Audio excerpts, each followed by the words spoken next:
దేవునికి మహిమ కలుగునుగాక.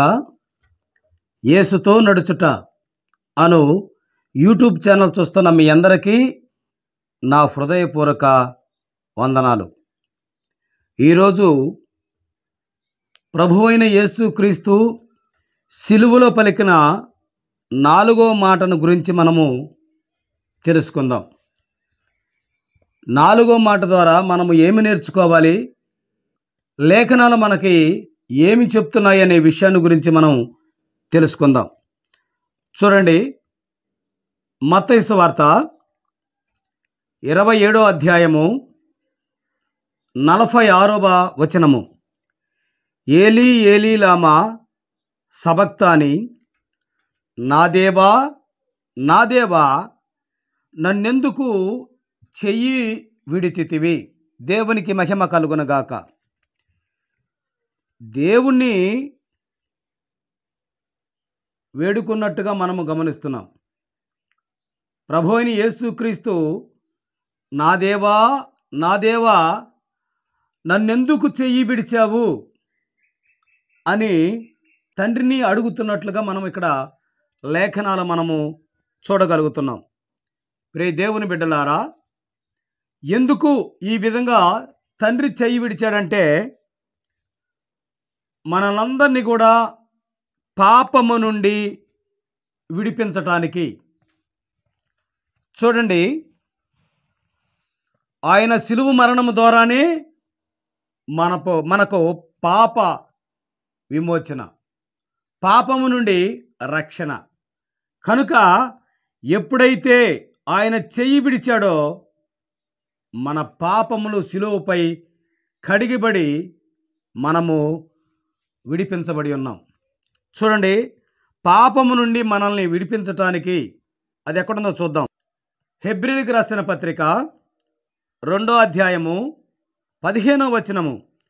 జీవితకాలమంతయు మరణ భరణము చేత దాసత్వమునకు లోబడిన వారిని విడిపించుటకును ఆయన కూడా రక్త మాంసములలో పాలివాడయ్యను.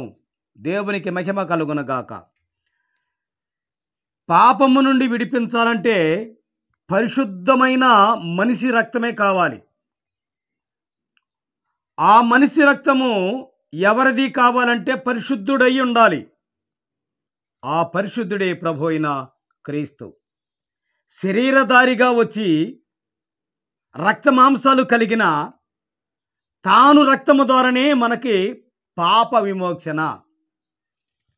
అందుకే బైబిల్ గ్రంథం స్పష్టంగా చెప్తుంది, ఎవడైనాను మనం ఒక మనుషులుగా ఉన్నప్పుడు మనిషి మాట మనిషి వినగలడు. ఒక మనిషి మాట మనిషికి అర్థమవుద్ది, ఒక జంతువుకి అర్థం కాదు. అలాగునే మనిషి రక్తము ద్వారానే ప్రజలందరి పాప విమోచన. ఆ మనిషి ఎవరు అంటే నిందారహితుడిగా ఉండాలి, పరిశుద్ధుడైన తను రక్తము కావాలి. కాబట్టి ఆయన రక్తము ద్వారానే మనకి పాప విమోచన. దేవుడు, తండ్రి అయిన దేవుడు చెయ్యి విడిచాడు. అయితే ఎప్పుడైతే తన రక్తము ద్వారా కల్వరి శిలువలో తాను చెయ్యి విడిచాడో తద్వారా మనమందరం కూడా పాపము నుండి రక్షించబడ్డాము అని అర్థము. ఇక రెండోదిగా చూస్తే మన శత్రుత్వమును పోగొట్టుకోవడానికి అది ఎక్కడుందో చూద్దాం. రోమపత్రిక 5వ అధ్యాయము 10వ వచనము. ఎలా అనగా, శత్రువయుండగా ఆయన కుమారుని మరణము ద్వారా మనము దేవునితో సమాధానపరచబడిన ఎడల సమాధానపరచబడిన వారమై ఆయన జీవించుట చేత మనము నిత్యము రక్షింపబడుదుము. దేవునికి మహిమ కలుగునుగాక. సమాధానపడ్డాడు. శత్రువైనా సరే ఆయన మరణము ద్వారా మనము దేవునితో కూడా సమాధానపడ్డాడు. ఎప్పుడైతే తాను ఏదైతే చెప్పాడో, తండ్రి ఏదైతే చెప్పాడో అది నెరవేర్చి సమాధానపడ్డాడు, సమాధానపరిచాడు. మనము మన శత్రుత్వం నుండి మనల్ని అందరినీ కూడా సమాధానపరిచాడు. శత్రుత్వం నుండి అంటే సాతాను పాప బంధ విమోచనము నుండి, బందికాన నుండి మనల్ని విడుదల చేశాడు. అంధకార సంబంధమైన అధికారంలో ఉన్న మనల్ని, మన కట్లని, మన బంధ విముక్తుల్ని చేసి శాశ్వతంగా శత్రుత్వాన్ని పోగొట్టి ఉన్నాడు.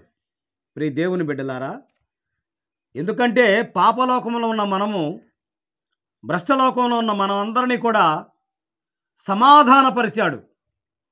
కల్వరి శిలువలో తన రక్తము ద్వారా తాను ఎప్పుడైతే చెయ్యి విడిచాడో సమాధానపరిచాడు. సమాధానపరిచిన మనమందరము కూడా నిత్యముగా రక్షింపబడి ఉన్నాము. నిత్యముగా మనం అంటే ఎల్లప్పుడూ మనము రక్షింపబడి ఉన్నాము. ఎల్లప్పుడూ రక్షించబడే ఉండాలంటే వాక్యాన్ని వినాలి, వాక్యముతో ప్రతిరోజు మనం సమాధానపడాలి, వాక్యముతో నిత్యము ఆయనతో మనము లాలు చేయి ఉండాలి, నిత్యము ఆయన ప్రార్థిస్తూ సమాధానపడినట్లయితే మనల్ని ఎల్లవేళలా రక్షిస్తాడు. ఇక మూడోదిగా చూస్తే ఉగ్రత నుండి రక్షింపబడటానికి అని చెప్పవచ్చు. అది ఎక్కడుందో చూద్దాం. రోమపత్రిక 5వ అధ్యాయము 9వ వచనము. కాబట్టి ఆయన రక్తము వలన ఇప్పుడు నీతిమంతులుగాను తీర్చబడి మరియు నిశ్చయముగా ఆయన ద్వారా ఉగ్రత నుండి తప్పించబడిన వారమయ్యాము. దేవునికి మహిమ కలుగునగాక.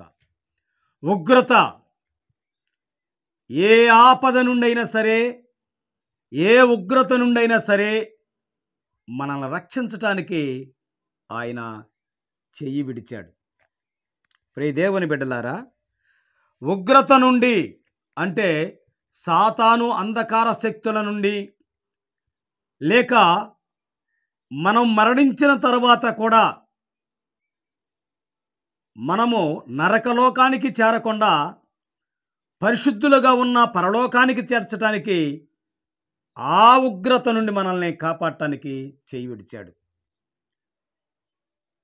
నరకలోకానికి పోకుండా పరలోకానికి తీసుకెళ్ళటానికి మనల్ని తన రక్తముతో కడిగి, తన రక్త పాప క్షమాపణతోటి మనల్ని ఉగ్రత నుండి అంటే రాబోయే దినములో ఉగ్రత నుండి మనల్ని రక్షించటానికి చేయి విడిచాడు. ప్రియ దేవుని బిడ్డలారా, నా దేవా నా దేవా నన్నెందుకు చెయ్యి విడిచితివి? ఆయన చెయ్యి విడిచుట చేతనే మనము పాపము నుండి విడిపించబడి ఉన్నాము.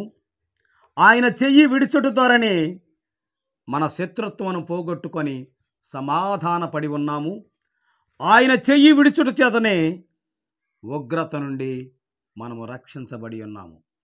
ప్రియ దేవుని బిడ్డలారా, అంధకార సంబంధమైన అధికారము నుండి మనలను తన రాజ్యానికి చేర్చుకోవాలని ప్రీ ప్లాన్డ్ ప్రణాళిక ప్రకారము కల్వరి శిలువలో తన రక్తాన్ని గార్చి మనల్ని తన బిడ్డలుగా చేసుకున్నాడు.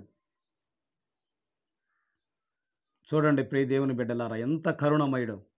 కాబట్టి మనమందరం కూడా ఈ ఉగ్రత నుంచి రక్షించబడాలన్నా, సమాధానపడాలన్నా, పాపం నుండి విమోచన కావాలన్నా ఆయన రక్తంలో కడగబడిన మనమందరము ఎల్లవేళలా గురి కలిగి, విశ్వసించి, నిరీక్షణ కలిగి ఆయన రాకడ కోసం సిద్ధపాటు కలిగి ఉండాలి.